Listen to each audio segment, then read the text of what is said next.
नमस्कार. आजच्या व्हिडिओ आहे 26 जानेवारीबद्दल माध्यमिक आश्रम शाळा करगाव तांडा तालुका चाळीसगाव जिल्हा जळगाव. तर राजेंद्र राठोड सर आहे आपल्यासोबत आणि ते तुम्ही बघू शकतात ते पोरांच्या जेवणाची किती काळजी घेतात. ते सर नाही तर मी सांगतो एक बापच समजा, कारण की तिथे विद्यार्थ्यांसाठी बाप भाऊ सगळं काही येते. कारण की मुलांची एवढी काळजी घेतात तेवढे घरचे पण घेत नाही. कारण की आम्ही पण त्यांच्याच हाताखालून आलो आहे, तिथूनच शिकून आलो आहे आम्ही. आम्हाला पण सरांनी खूप जीव लावले. आमची जेवढी काळजी घरच्यांनी घेतली त्याच्यापेक्षा जास्त काळजी सरांनी घेतली.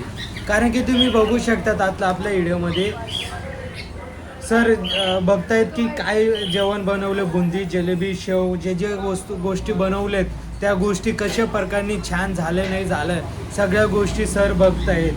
कारण की तिथं विद्यार्थी पण तिथं सहभागी घेऊन जेवण ते बुंदी बनवतात. बुंदीला